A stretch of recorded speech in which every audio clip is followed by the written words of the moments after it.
bagaimana ikhlas itu bisa merubah sesuatu yang sedang kita alami, baik itu musibah ataupun itu anugerah. Kemudian bagaimana cara kita menjadi seseorang yang mukhlis, sampai ke derajat tertinggi dari mukhlis itu adalah mukhlas. Jadi ada mukhlis, ada mukhlas. Orang mukhlis adalah orang yang sedang belajar menjadi ikhlas. Orang mukhlas, orang yang udah ikhlas banget. Jadi orang yang mukhlas itu gak ada bedanya antara dipuji sama dicelah. Itu mukhlasin. Ketika dia posting sesuatu, likersnya banyak atau malah hatersnya banyak, buat dia gak ngaruh. Itu mukhlasin. Gak gara-gara dia yang nge-like dan komen positifnya disanjung banyak jadi dia semangat, terus giliran di hate sama orang lain, dicela sama orang lain, dia jadi kayak pundung gitu. Ini berarti sedang belajar mukhlis. Orang mukhlas gak ada bedanya bagi dia antara emas dan batu. Sama di mata dia antara emas dan batu. Orang mukhlas sama di mata dia antara pujian dan celaan. Orang mukhlas sama di mata dia antara orang yang membalas kebaikannya atau justru mengkhianati kebaikannya. Dia tetap menolong orang tersebut. Ini mukhlasin, derajat tertinggi dari mukhlisin. Sehingga para anbiya kayak Nabi Yusuf, Nabi Musa, Allah menyebutnya mereka adalah mukhlasin. Wadhkur fil kitabi Musa innahu kana mukhlasan wa kana rasulan nabiyya, salah satunya. Coba kalian ingat kisah tentang Musa. Musa adalah seorang hamba yang mukhlason, mukhlas banget, yang udah gak ada bedanya dipuji orang, dicela orang, diikuti orang, ditinggalkan orang, buat dia gak beda. Dia tetap berbuat baik, dia tetap taat kepada Allah. Gak ada bedanya ketika dia berhijrah, kemudian hijrahnya ini menguntungkan atau hijrahnya ini menjadi ujian. Dia tetap berhijrah karena dia tahu hijrah itu baik. Dia tetap jujur karena jujur itu baik. Gak ada bedanya ketika dia jujur menguntungkan atau jujur malah jadi ujian. Saya gak bilang merugikan ya, karena jujur gak mungkin rugi, taat gak mungkin rugi, taubat dan hijrah gak mungkin rugi, cuman ujian. Buat dia kalau tahu itu baik ya dia lakukan. Mau untung, mau jadi ujian, ya buat dia pokoknya lakuin aja. Ketika dia misalnya dalam sebuah transaksi gitu, dia jual beli mobil. Kadang-kadang gara-gara terlalu jujur, apalagi jual beli mobil second gitu, kalau jujur resikonya kan agak susah cari untung nih. Dia bilang ini tangan pertama, karena emang belum berubah nama, tapi udah tangan ketiga padahal. Dia bilang ini belum pernah kecelakaan, mobilnya sehat banget. Kalau yang masih modelnya analog malah bisa diulik supaya kilometernya dikurangin. Gak tahu kalau yang digital. Artinya dia gak jujur demi dapat untung besar. Nanti untuk less guilty dia akan bantu anak yatim, panti asuhan, bikin tasyakur bin ni'mah di rumah kayak gitu kan. Ini proyek kecil, apalagi proyek besar. Ketika dia udah main dalam sebuah event, udah main dalam sebuah proyek-proyek pemerintah yang angkanya udah MM-an, dia susah untuk jujur. Lalu setelah dia nggak jujur dapat untung supaya sedikit less guilty-nya, dia bantu pesantren, panti asuhan, bangun masjid atau tasyakuran di rumah, ngundang anak yatim. Nah, sekarang kita coba kembalikan lagi, bukan itu yang disebut orang soleh. Orang soleh itu adalah ketika dia taat kepada Allah dalam keadaan sarra au dharra, dalam keadaan senang atau dalam keadaan susah, dan itulah mukhlasin. Alladzina yunfikuna fis sarra'i wad dharra, orang yang tetap membantu orang lain. Yunfik itu kan bukan hanya ngeluarin duit ya, tapi inti dari yunfik atau infak itu adalah ngebantu orang. Kalau kita ngeluarin duit tapi nggak membantu orang, itu namanya juga yunfik, tapi yunfik untuk dirinya. Karena infak dalam bahasa Arab itu mengeluarkan harta. Cuman identiknya mengeluarkan harta di sini artinya bantu orang lain. Dia tetap bantu orang lain fis sarra au dharra. Fis sarra ketika dia lapang rezekinya, au dharra ketika dia juga lagi terlilit hutang, dia juga lagi susah. Dia juga belum makan tapi ngasih makan orang lain. Ini ringan. Yang berat itu adalah ketika ujiannya perasaan. Dia tetap bantu orang itu walaupun orang itu mungkin melupakan kebaikan dia. Dia tetap bantu orang itu walaupun orang itu adalah pernah nge-unfollow dia. Dia bantu orang itu walaupun orang itu ngeblok dia. Yang lebih berat lagi, dia bantu orang itu walaupun orang itu pernah mutusin dia. Dan saya juga belum kalau itu masih mukhlisin, belum Mukhlasin lagi belajar ikhlas, belum benar-benar jadi orang yang ikhlas. Bisa nggak kita ngelakuin satu kebaikan tanpa lagi membedakan antara efek dari kebaikan itu nguntungin atau justru menjadi ujian. Nah ini kalau udah nggak ngaruh lagi efek itu, insya Allah kita udah menjadi hamba yang mukhlason. Kalau yang mukhlason, maka setan udah nggak bisa lagi ngegodain kita. Karena ketika setan berakad dengan Allah setelah Allah memarahinya gara-gara nggak mau sujud kepada Adam, kemudian kata setan, akan saya goda hamba-hambamu selama saya masih ada di dunia, kecuali hambamu yang mukhlason. Itu nggak bisa digoda sama setan. Kenapa? Mau goda pakai apa? Udah nggak ada bedanya di dia antara nikmat dunia dengan ujian dunia. Dia cuma tahu ini taat, ini baik, ini halal, dia kerjakan. Mau itu untung, mau itu jadi ngerugiin dia dalam tanda petik, mau itu malah buat orang meninggalkan dia lakukan dengan akhlak yang tetap santun. Ini yang kita belajar dari menjadi seorang hamba yang ikhlas, menjadi seorang hamba yang mukhlas, sampai akhirnya kita lebih mudah melakukan kebaikan. Kayak misalnya kan ujian buat kita tuh kadang di keluarga aja. Ada anak yang bilang, Ustadz, memang masih pantas saya berbakti sama ayah yang dulu pernah ninggalin saya, nggak nafkahin saya, zalim sama saya, pernah nyakitin fisik saya, dan segala macam. Kan ada pertanyaan gitu kan kita sebagai anak. Padahal nggak usah nanya gitu juga, yang namanya orang tua pasti berjasa dalam hidup kita. Dan sepanjang hidup kita berbakti kepada mereka, itu belum bisa ngebayar satu aja pengorbanan mereka untuk kita.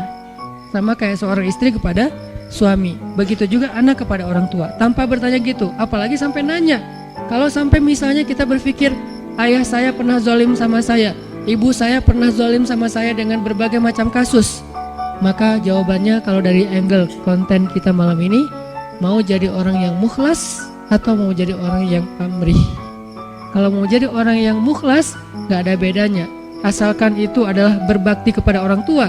Apapun orang tuanya, mau orang tuanya baik atau menurut dia gak baik, yang namanya Allah suruh berbakti, ya saya berbakti. Orang saya kan ngelakuinnya karena Allah, berakatnya kepada Allah, bukan kepada makhluk. Itu kan inti dari ikhlas, berakad dengan Allah, bukan berakad dengan makhluk. Kalau berakad dengan Allah maksudnya apa? Berarti kita minta rewardnya dari Allah, minta apresiasinya dari Allah, minta kebaikannya dari Allah, bukan dari makhluk. Yang kita harapin like dari Allah, yang kita harapin di repost oleh Allah. Karena ada sahabat-sahabat yang captionnya pernah di repost sama Allah di Al-Quran. Salah satu sahabat yang captionnya di repost siapa? Umar bin Khattab, 3 kali di repost oleh Al-Quran. Itu keren banget, sampai ada sahabat captionnya dia di repost oleh Al-Quran. Jadi ayat itu mengulang kembali kata-kata Umar. Salah satunya di surat At-Tahrim, kemudian nanti ada di surat Al-Anfal, kemudian ada juga di surat Al-Ahzab. Allah nge-repost kata-kata Umar bin Khattab. Ini menunjukkan bahwa ikhlas banget, yang diharapin adalah reward dari Allah, apresiasi dari Allah, anugerah dari Allah, hadiah dari Allah, kebaikan dari Allah. Ustadz, kalau misalnya nggak berharap apa-apa bahkan dari Allah, itu bukan ikhlas. Karena makna ikhlas itu bukan tidak berharap apa-apa. Makna ikhlas itu murni. Arti murni, berharap hanya kepada Allah. Karena kalau sampai kita nggak berharap surga, nggak berharap dibebaskan dari azab neraka, nggak berharap dibantu oleh Allah, itu bukan ikhlas.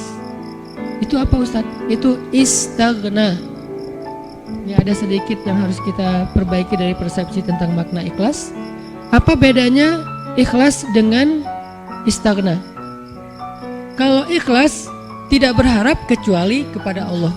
Kalau ke Allah dia berharap surga. Allah sendiri yang menjanjikan kan? Wa'adallahu alladhina amanu, misalnya wabasyiril ladhina amanu wa amilus solihat anna lahum jannat. Ayat kayak gitu kan banyak banget di Al-Qur'an ya. Allah menyediakan untuk mereka ampunan, Allah menyediakan untuk mereka surga, Allah menyediakan untuk mereka kebaikan. Wa may yattaqillaha yaj'al lahu makhraja wa yarzuqhu min haitsu la yahtasib, yukaffir anhu sayyiati wa yu'dhim lahu ajra, yaj'al lahu min amrihi yusra. Ayatnya banyak banget. Kalau Allah udah nawar-nawarin terus kita bilang, "Dah saya mah enggak butuh itu." Itu namanya Istagna arti bahasanya merasa nggak butuh. Terjemahan lebih umumnya lagi, sombong. Jadi kalau kita nggak berharap apa-apa ke Allah, justru Allah tuh nggak suka. Bukan Allah salut, hebat ya hamba ini ya, ngelakuin kebaikan nggak berharap apa-apa. Enggak, itu Allah nggak suka. Kalau kita ke teman, kita suka, karena ketika dia berharap sesuatu ke kita jadi beban. Kalau Allah itu nggak jadi beban. Jangan samakan Allah dengan makhluk. Ketika kita berharap terus Allah jadi beban. Ntar dulu saya mau cuti, kenapa bebannya banyak banget, semua orang berdoa ke saya. Kan nggak gitu Allah. Masa ketika kita berdoa Allah jadi beban? Bukankah Allah berfirman, kullu yaumin huwa fi sya'an. Setiap hari Allah sibuk, walaupun sibuk, wala ya'uduhu hifzuhuma. Allah nggak pernah kerepotan. Wala ya'uduhu hifzuhuma. Allah nggak pernah kerepotan untuk memelihara, menjaga dan memberikan hak huma, langit dan bumi dan apa yang ada di dalamnya. Jadi ikhlas itu bukan nggak berharap apa-apa teman-teman. Ikhlas itu tidak berharap kecuali kepada Allah saja. Ke Allah berharap surga. Ya Allah beri saya surga. Sampai Nabi bilang, kalau kalian minta surga, mintalah surga Firdaus yang paling tinggi. Jadi puncaknya Firdaus. Apakah Nabi kurang ikhlas? Bukankah ikhlas kita belajarnya dari Nabi? Adakah yang lebih baik ikhlasnya daripada Nabi? Tidak ada. Bahkan para anbiya pun belajarnya kepada Rasulullah seandainya mereka sezaman.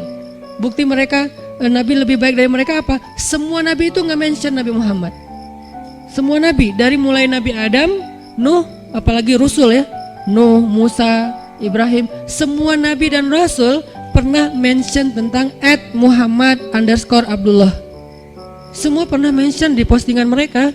Bahkan banyak kayak Musa sering, Nabi Ibrahim bahkan dalam doa-doa beliau nggak mention Nabi kan. Sehingga Nabi Muhammad itu udah dikenal dari sejak zaman Nabi Adam.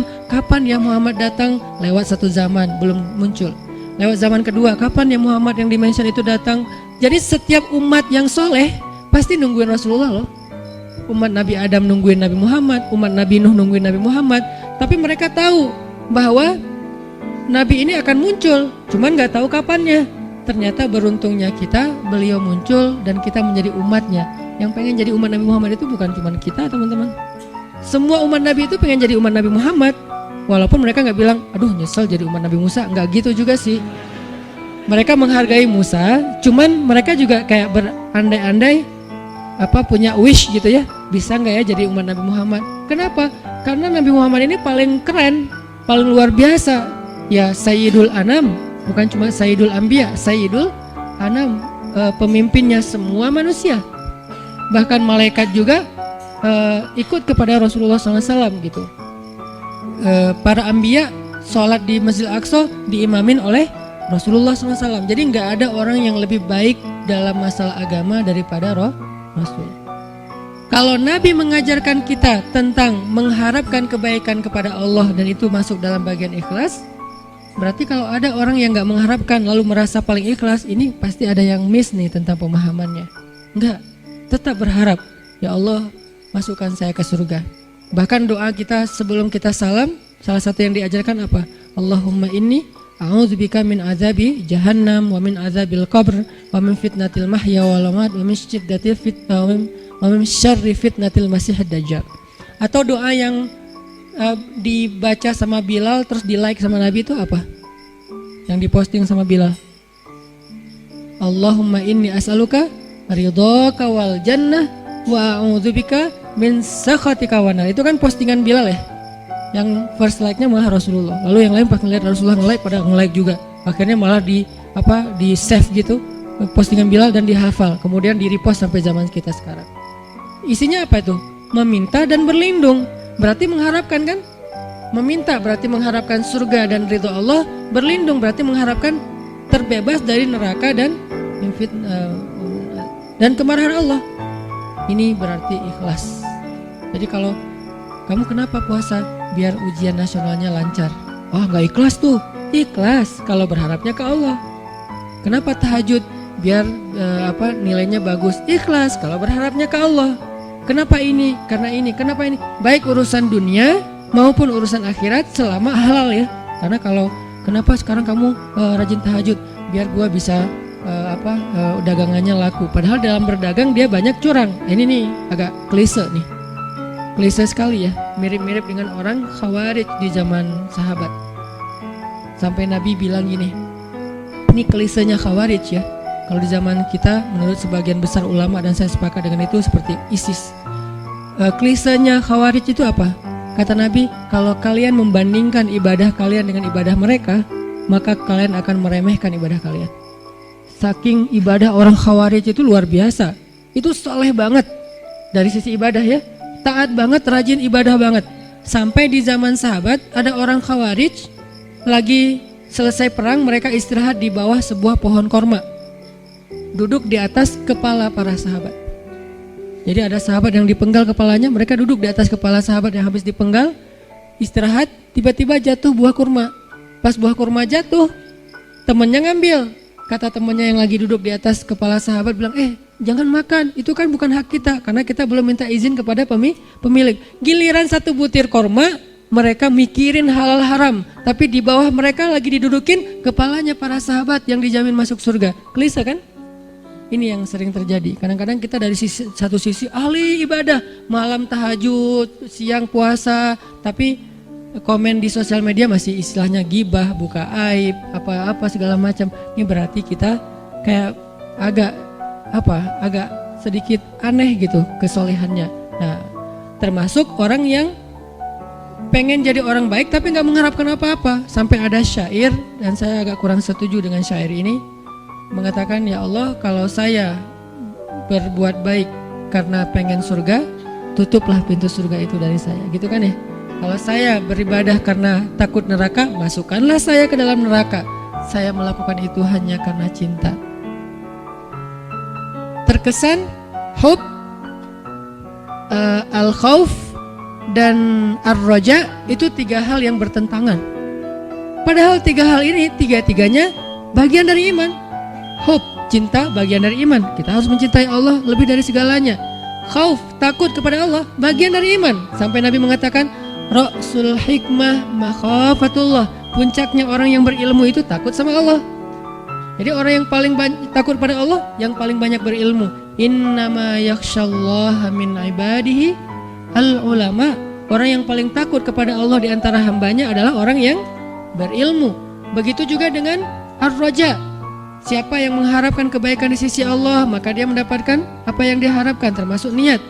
Maka yang paling tepat di antara makna ikhlas, ikhlas itu tidak berharap kecuali hanya kepada Allah. Kalau berharap kepada Allah, itu semuanya ikhlas. Kalau nggak berharap apa-apa dari Allah, namanya istaghna. Dan ayat tentang istaghna, kalla innal insana la yatgha ar-ra'ahu istaghna. Manusia itu akan banyak berbuat dosa ketika dia merasa dirinya serba cukup, nggak butuh lagi kepada Allah SWT.